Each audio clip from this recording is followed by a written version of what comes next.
महाराज महारानी की बात सुनते हैं तो बड़े असमंजस में पड़ जाते हैं और महाराज कुछ विद्वानों को बुलवाते हैं। उन विद्वानों ने बताया, मेरे भैया उन विद्वानों के नाम बताए हैं, कौड़ेज, भोज, राम, सुयाम, मंत्री, ध्वज, लक्ष्मण, सुदत्त, ये ऐसे विद्वान बुलवाए और उन्हें जब रानी का सपना बताया तो विद्वानों ने कहा कि हे राजन, आपके घर में महाशक्ति का जन्म होने वाला है, बोधिसत्व का जन्म होने वाला है। और मेरे भैया उसी दिन उसी रात रानी महामाया के कोख में बोधिसत्व का आगमन हो जाता है। बोलिए बोधिसत्व भगवान की, बोधिसत्व भगवान की। जब महाराज सुनते हैं कि बोधिसत्व का जन्म हमारे यहाँ होने वाला है, बड़ी खुशी मनाते हैं। और मेरे भैया धीरे धीरे समय आगे बढ़ता है और इधर रानी महामाया बोधिसत्व को अपनी कुच्छा में रखे हुए हैं और प्रतिदिन दान करती हैं, अच्छी अच्छी गाथाएं सुनती हैं और बोधिसत्व को बड़ी अच्छी तरीके से कोख में पालती हैं। धीरे धीरे समय आगे बढ़ता है। इधर धीरे धीरे जब महीना 9 व्यतीत होकर के 10वां महीना शुरू होता है तो रानी महामाया अपने प्रियतम से कहती हैं कि हे प्रियतम,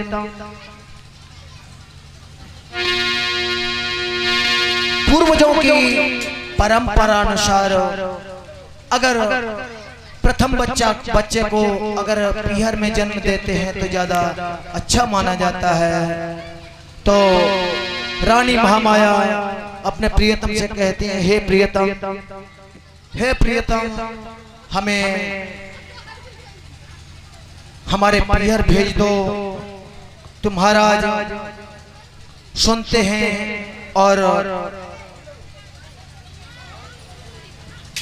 आज्ञा दे देते हैं। रानी की बात सुन करके महाराज कुछ कहारों को बुलवाते हैं और पालकी सजवा देते हैं। उनके साथ कुछ सखियां होती हैं और कुछ बहादुर वीर जो रास्ता में हर तरीके से देख रेख रक्षा कर सके और रानी महामाया को भेज देते हैं। अपने पीहर के लिए चल देती हैं और पलकी में बैठी महामाया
पहुंच जाती है तो रानी महामाया पालकी को रुकवा देती है और वहां की सुंदरता और सुंदर सुंदर फूलों को देख करके वहां आनंद लेने लगती हैं। तो वहीं एक वृक्ष खड़ा हुआ था, विशाल वृक्ष, ऐसा बताते हैं।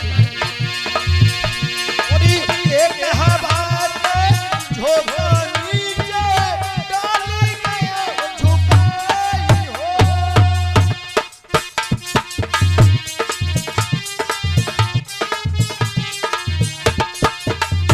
और पंजे के तले हरी हुई पतर डाली बिछाई हो।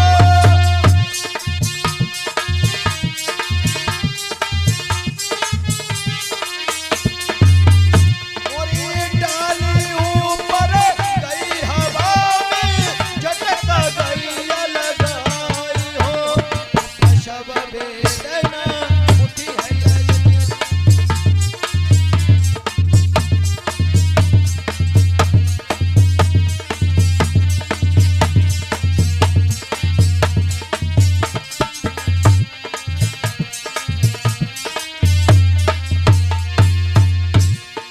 अब बैठ जाओ, देखो तुम बैठ जाओ, जो खड़ी रहे, बैठ जाओ, बैठ जाओ। रानी महामाया के जैसे ही वो हवा के झोंके से डाली ऊपर को जाती है, प्रसव की पीड़ा शुरू हो जाती है। और जैसे ही प्रसव की पीड़ा शुरू होती है, सखियां आकर के और वहीं कनात लगा लेती हैं। और उसी समय रानी महामाया के एक पुत्र लाभ होता है। कैसे? प्रसव वेदना उठी है लगनिया, कोई मन में मगन महामाया के पलकी पे बैठी महामाया महारानी।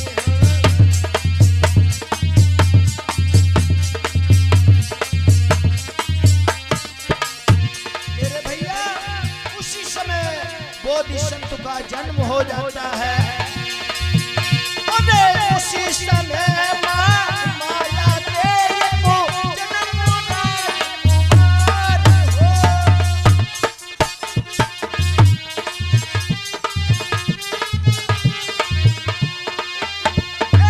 सुंदर बदन बाला सच सोए तेरो उपहार हो।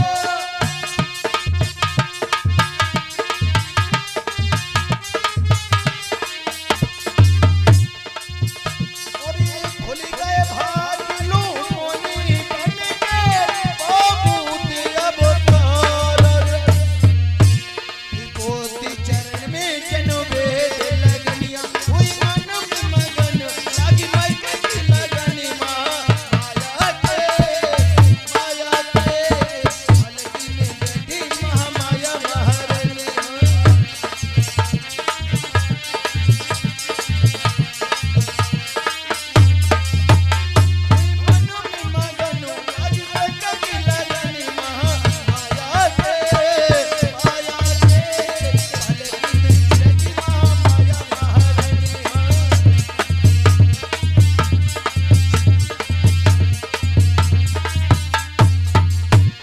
मेरे भैया, उसी समय एक बहुत सुंदर राजकुमार ने जन्म लिया। बोलिए बोल सत भगवान की, बोल सत भगवान की। और भैया फूलों की वर्षा होने लगी और बड़ी खुशी मनाई जाने लगी। और इधर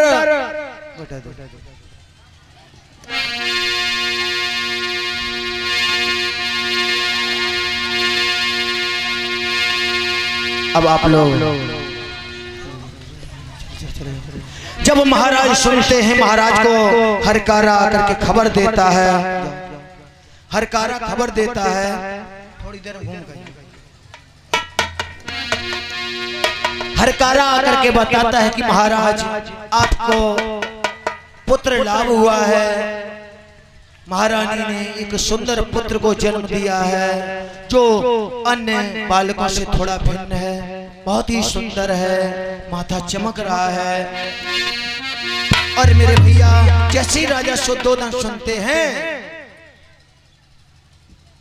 राजा शुद्धोधन सुनते हैं, अरे भैया बड़ी खुशी मनाई जा रही है। और ऐसे ही नहीं, क्या बताई, अरे जब शुद्धोधन सुने पाई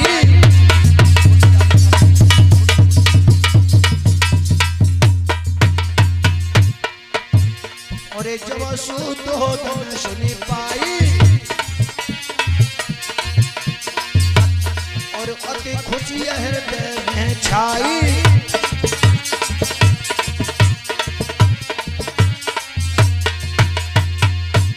और हर कारा तुरंत पठाई और सब वापस ले हैं बुलाई।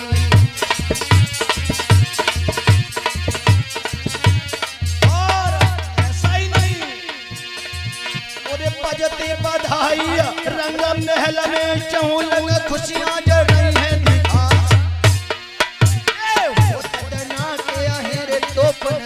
रही तो ध्वनि गगन में छाए।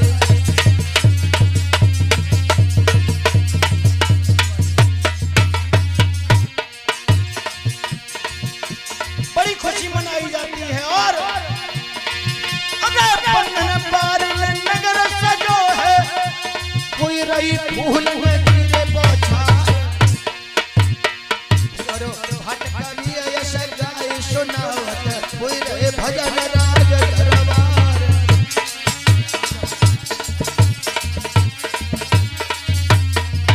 अरे भैया कहूँ तो तना के तोपन के हो रहे हैं और कहीं फूलन की वर्षा हो रही है। फूलन की वर्षा हो रही है भैया। और सखियां करे पुष्प की बरसा रही गीत सोहर के गा। और पशुदोदन भांति भांति से रे दक्षिणा दान लुटाए।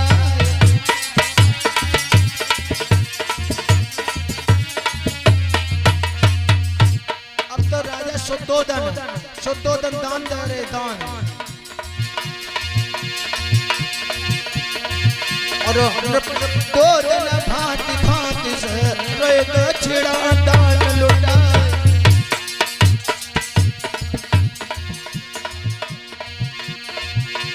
भैया को लड्डू बट रहे हैं तो कौन तरह तरह से दान दक्षिणा करो जा रहा है।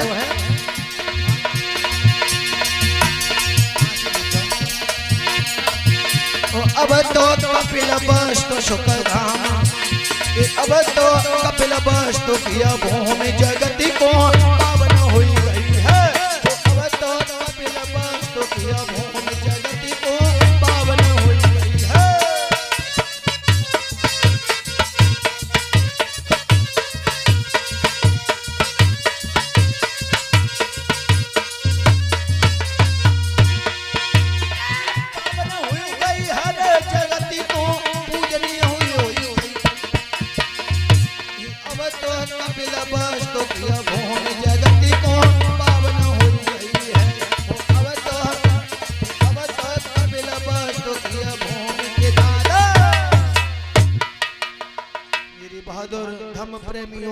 बड़ी खुशी मनाई जाती है। महाराज शुद्धोदन तरह तरह से दान लुटा रहे हैं, दान लुटा रहे हैं। और ऐसा ही नहीं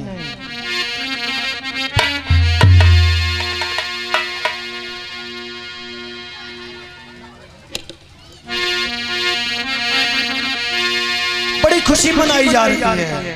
और ऐसा ही नहीं मेरे भैया और एक घर घर में बजती बधाई। और अति खुशी नगर में छाई।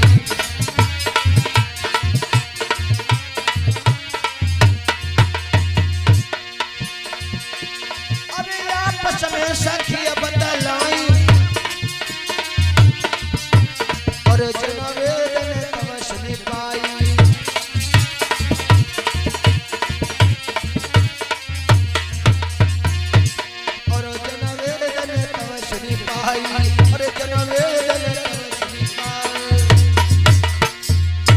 भैया बड़ी खुशी मनाई जा रही। सखियां आपस में बात है कहती और बहन तूने सुनी मैया माया ने बड़ो सुंदर पुत्र पैदा करो है और ये गोइयां चले है। हमें तो ऐसा बताया जा रहा है वो कोई साधारण पुत्र नहीं है, वो साधारण पुत्र नहीं है। चल बहन ऐसा बताते हैं कि जो एक बार दर्शन कर लेता है उसका जीवन धन्य हो जाता है। और आपस में कहा कह रही हैं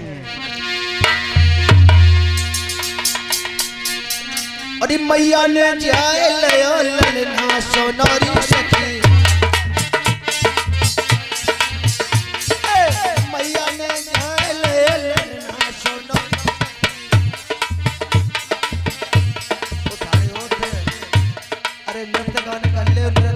बड़ी खुशी की नाच कर लेवा खुशी हो गई है। बोधिसत्व को जन्म भाव है।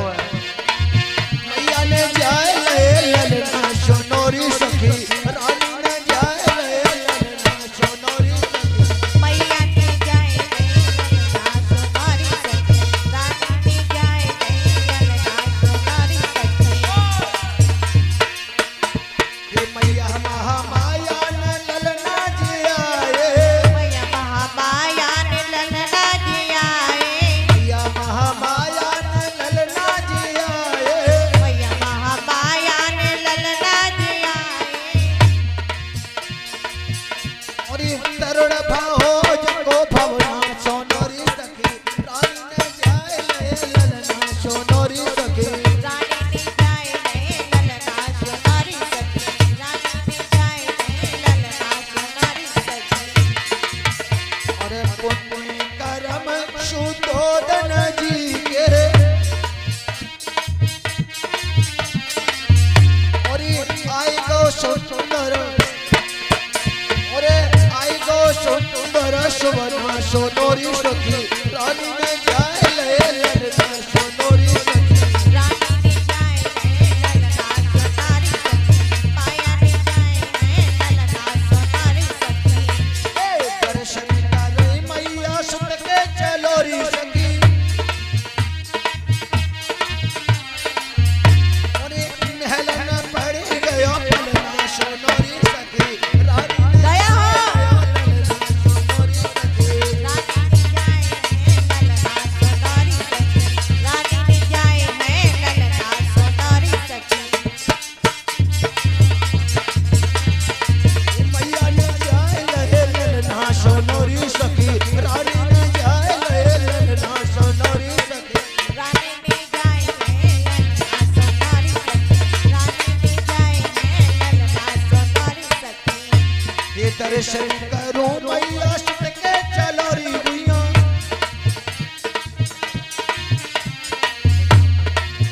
ये दर्शन करूं मैया सुत के चलोरी सखी। और महल न पड़ी गया पलना सोनोरी सखी रानी ने जाए ललना सोनोरी सखी। रानी ने जाए ललना सोनोरी सखी रानी ने जाए ललना सोनोरी सखी। ये मैया ने जाए ललना सोनोरी सखी। रानी ने जाए ललना सोनोरी सखी रानी ने जाए ललना सोनोरी सखी। महलन में आचार्य जन वेद हैं। महलन में आचार्य जन वेद हैं।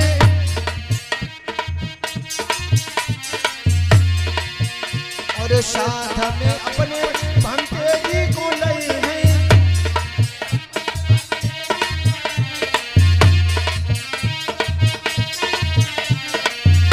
ये संगों में ये साथ में रचना बहुत कम लए हैं। ढोल पे ज्ञान सिंह भैया लए हैं।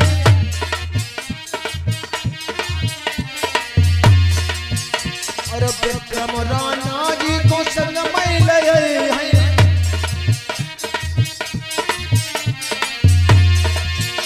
और चिता पे मिला जी चंद्र को लए हैं। और ऐसी बात नहीं हमारे भैया पनकिया वासी और आएंगे। और ये घर घर सुनी मैं कथना सोनोरी सखी रानी ने जाए ललना सोनोरी सखी। रानी ने जाए ललना सोनोरी सखी रानी ने जाए ललना सोनोरी सखी।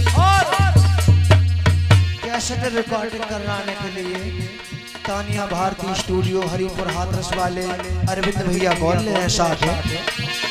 और घर घर सुनाई है कथना सोनोरी सखी रानी ने जाए ललना सोनोरी सखी। रानी ने जाए ललना सोनोरी सखी। रानी ने जाए ललना सोनोरी सखी। रानी ने जाए ललना सोनोरी सखी रानी ने जाए ललना सोनोरी सखी।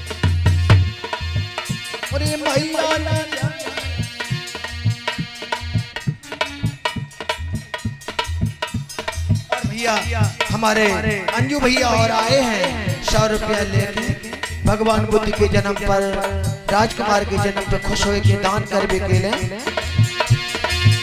और ये घर घर सुनाई कथना सुनोरी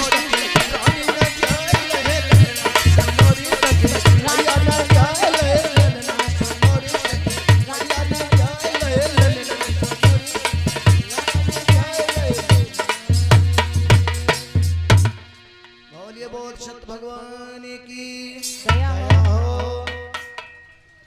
और भैया तरह तरह से बड़ी खुशियां मनाई जा रही है, ऐसा ही नहीं अरविंद भैया। अरे नहीं मधुर सोहरे गाय रे नगर के भैया बाबा,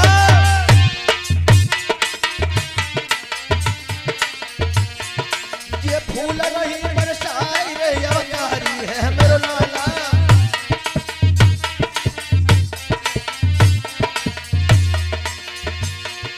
महाराजा भाटक में द्वार रहे यश गाय, भूषण वस्त्र द्रव्य सुंदर खुश हो रहे लुटाए। और गोहियारी चलियो ता दर्शन करी आए हैं मैया ने जी आया लाल। और गोहियारी चलिए ता दर्शन करी आए हैं।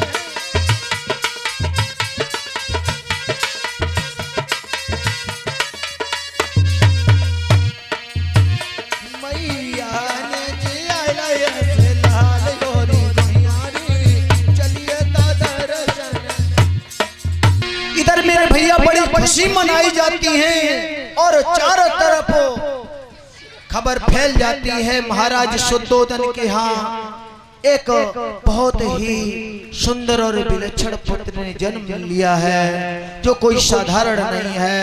और जब ये खबर चारों तरफ फैलती है तो हिमालय की तलहटी में एक महान ऋषि कपिल ऋषि असित मुनि नाम के एक मुनि रहते थे जो ज्योतिष कला के बहुत बड़े विद्वान थे।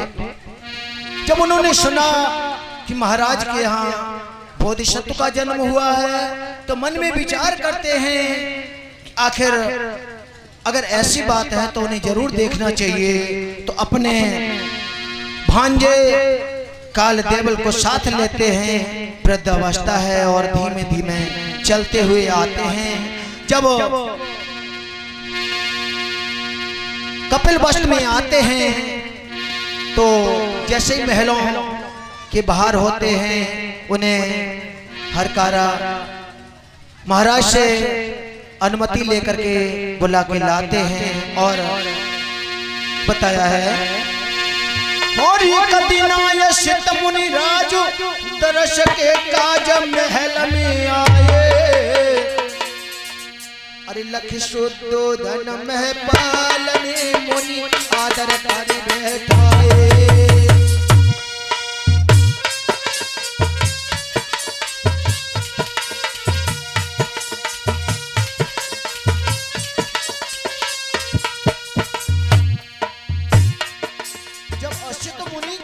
महाराज शुद्धोधन ने तो बड़े सम्मान के साथ महाराज को बड़े सम्मान के साथ बिठाया। और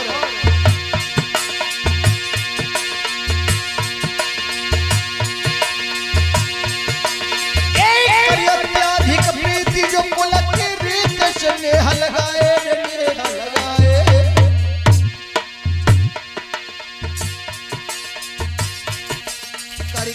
आदर सम्मान रे फिर भोजन नहीं जिमाए।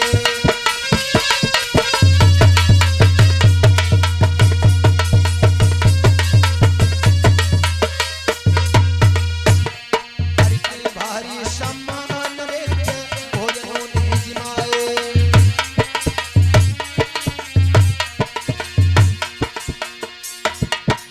महाराज ने मुनि को देखा, बड़ा सम्मान दिया और सम्मान के साथ उन्हें भोजन कराए।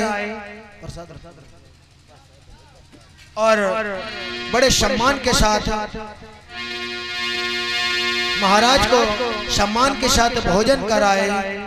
और भोजन कराने के बाद महाराज और मुनि जी दोनों आपस में बातें करते हैं।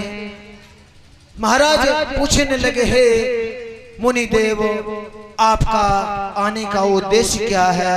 मुझे बहुत बड़ी खुशी हो रही है, आपने मेरे महलों को पवित्र कर दिया है, लेकिन मैं आपसे जानना चाहता हूँ कि हे मुनि श्रेष्ठ, आपका आने का मकसद क्या है? कोई उद्देश्य लेकर के आए हैं? महाराज कहने लगे, अशित मुनि कहने लगे कि हे राजन, मैंने सुना है कि आपके यहाँ एक पुत्र ने जन्म लिया है जो ऐसा बताते हैं कि जो कोई साधारण नहीं है। चारों तरफ चर्चाएं हो रही हैं, जिधर देखो उधर चर्चाएं हो रही हैं कि महाराज के यहाँ एक बोधिसत्व का जन्म हुआ। क्या मैं देख सकता हूँ?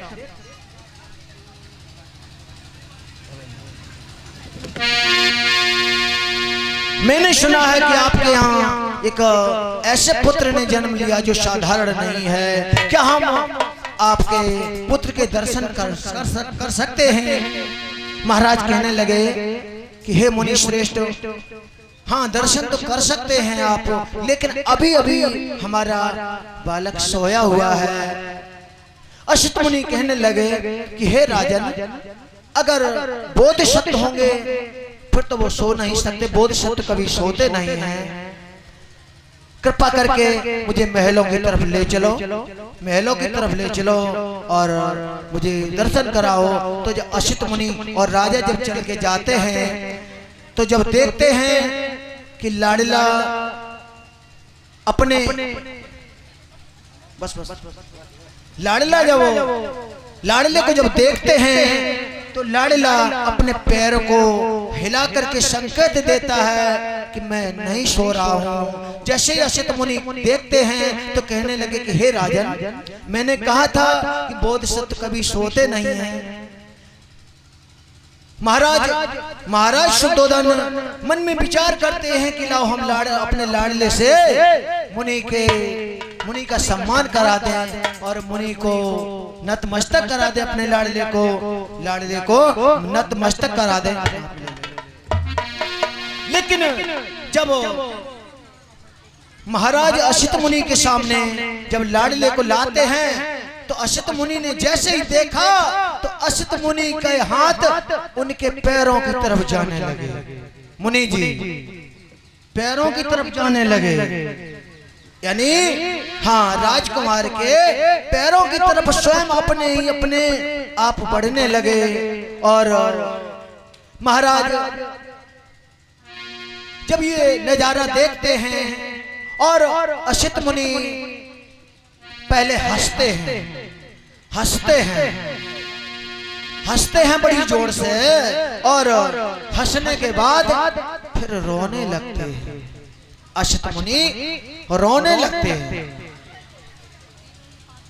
महाराज जैसे ही नजारा देखते हैं घबरा जाते हैं और हाथ जोड़ करके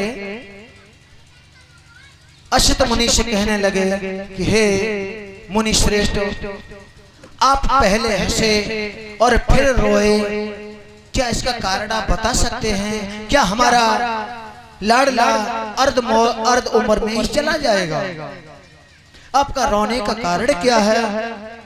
अशित मुनि कहने लगे कि राजन, नहीं ऐसी कोई बात नहीं, मेरे रोने का और हंसने और रोने का कारण कोई और है। तो महाराज कहने लगे कि हे मुनि श्रेष्ठ, इसका कारण मुझे जरूर बताएं। अशित मुनि कहने लगे कि हे राजन, ये बालक कोई साधारण नहीं है, ये बोधिसत्व के रूप में पैदा हुए हैं और बोधिसत्व कभी कभी कई युगों के बाद आते हैं। पहले तो मुझे बड़ी खुशी हुई कि बोधिसत्व के मुझे दर्शन हो गए, मुझे बड़ी खुशी हुई, लेकिन हे राजन, मेरे रोने का कारण तो ये है कि बोधिसत्व के दर्शन तो मैंने कर लिए, लेकिन जिस समय बोधिसत्व अपना प्रभाव समाज में फैलाएंगे, बोधित्व लाभ करके, और मानव कल्याण करेंगे, तो वो उनके प्रवचन और उनका ज्ञान मुझे सुनने का समय नहीं मिल पाएगा। तब तक हम इस दुनिया से चले जाएंगे। मेरी उम्र कम होने के कारण मुझे यही दुख है कि बोध सत्य को जो बोधित्व प्राप्त होगा, बोध लाभ होगा, जो कल्याणकारी ज्ञान देंगे, वो मुझे प्राप्त नहीं हो पाएगा। और महाराज से कहने लगे अश्वत्थ मुनि, ये राजन, ये बालक कोई साधारण नहीं है। अगर ये गृहस्थ अगर रहा, यानी गृहस्थ अवस्था में रहा, तो एक चक्रवर्ती राजा होगा। और राजा होने पर, चक्रवर्ती राजा होने पर समाज का कल्याण करेगा, समाज की सेवा करेगा, समाज की रक्षा करेगा। और यदि इसने वैराग्य धारण कर लिया तो ये धर्म प्रवर्तक होगा, जो संसार पे अपना प्रभाव फैलाएगा, संसार का कल्याण करेगा। और कहने लगे, ये बेटा तेरा सुन राजन, उस घड़ी मातनी जायो रे, और जग करने को उतार धरनी पे तेरो बेटा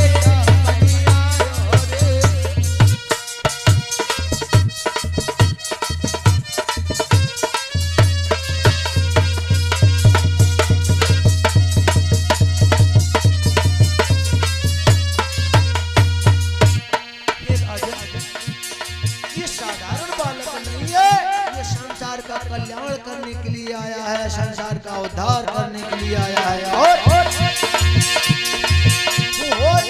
सन्यासी ये बालक है, समझ हमारे आयो रे,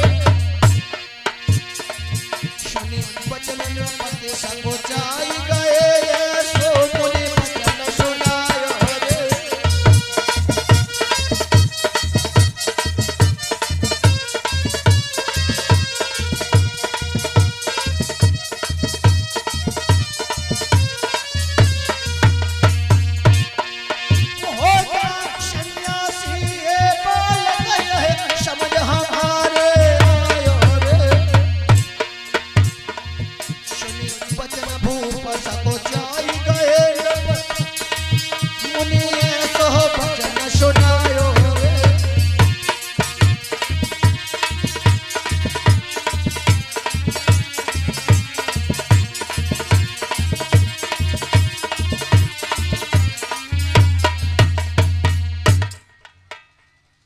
मुनि श्रेष्ठ कहने लगे कि हे राजन, ये आगे चल करके समाज का कल्याण करेगा। महाराज वैसे तो बड़े खुश हुए, लेकिन मन में सोचने लगे कि हमारा बालक अगर बैरागी हो गया फिर कैसे बात बनेगी। अरे हम राजा, हम ये चाहते हैं कि हमारा बालक राजा गद्दी संभालते हुए ही जनता की सेवा करे। मेरे भैया महाराज शुद्धोदन कहने लगे कि हे मुनि श्रेष्ठ, ये बड़ी शुभ घड़ी है, आप यहाँ आए हैं, और हम चाहते हैं कि आपके हाथों से, अपने मुखारबिंद से हमारे बालक का नामकरण कर दीजिए। मुनि श्रेष्ठ कहने लगे कि हाँ राजा, ये तो बहुत ही खुशी की बात है। तो महाराज की बात सुन करके अश्वित मुनि बालक का नाम सिद्धार्थ रख देते हैं। सिद्धार्थ रख देते हैं। सिद्धार्थ अर्थात सिद्धि का अर्थ निकालने वाला, जो आगे चल के सिद्धि को प्राप्त करेगा, सिद्धि का अर्थ निकालने वाला सिद्धार्थ नाम रख दिया। और नाम सिद्धार्थ रख दो रे बेटा, कोई मुनि में सोच विचार दी।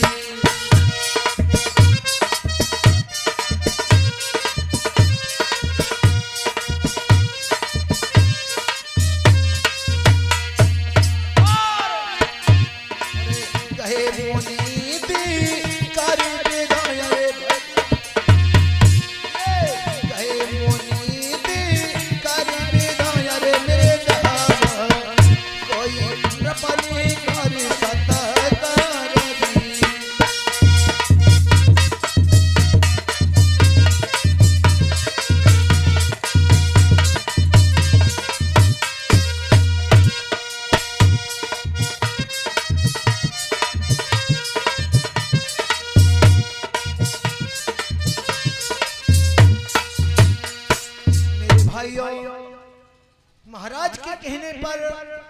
मुनि श्रेष्ठ ने नाम सिद्धार्थ रख दिया और महाराज ने उनकी आदर सम्मान के साथ विदाई की और असित मुनि तो चले जाते हैं। और इधर भैया का भाव, इधर मेरे दोस्तों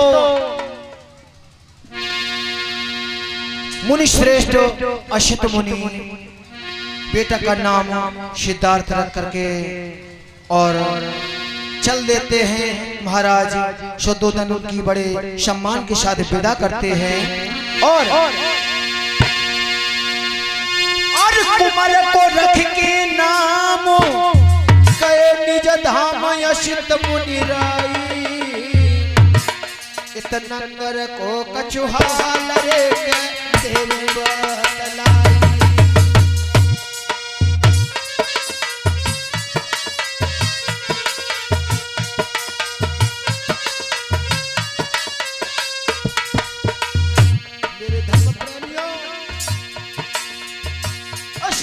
चले जाते हैं और इधर असित मुनि की बाणी पूरे नगर में फैल जाती है।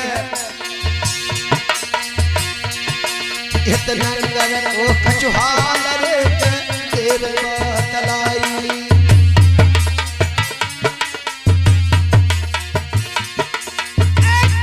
कह गए बात भाई अभी क्या नगर में भाई, नगर में भाई अब सुख दर्शन को भी अरे द्वारे पे जोरी आई।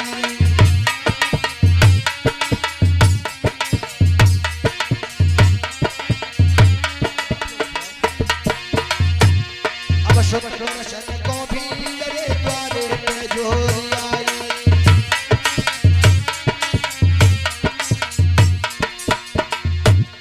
अब तो नगर में शोर होएगा और दर्शन के लिए आए रहे। तुम एक साइड हो जाओ, या जा पे चढ़ जाओ, ऊपर चढ़ जाओ, तुम इधर ही बढ़ जाओ, इधर बढ़ जाओ।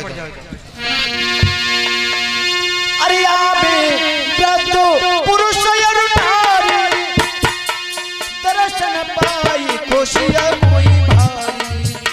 अरे पोस्ट को करे परे परे शाबे जय जय जय जय जय गावे जय जय जय गावे। बोलो जय जय जय महामाया की, बोलो जय सिद्धार्थ लाला की।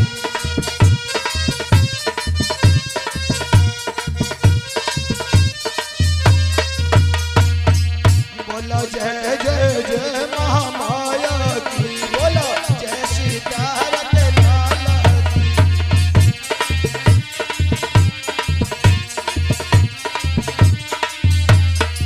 राजकुमार सिद्धार्थ की, राजकुमार सिद्धार्थ की, राजकुमार सिद्धार्थ की दया हो, राजकुमार सिद्धार्थ की, राजकुमार सिद्धार्थ की मैया महामाया की, मैया महामाया की, मैया महामाया की।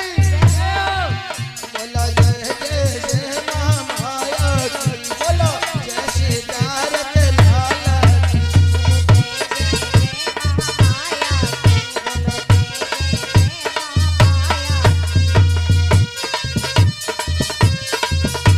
मैया महामाया की, मैया महामाया की, मैया महामाया की।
जोड़ी हो गए।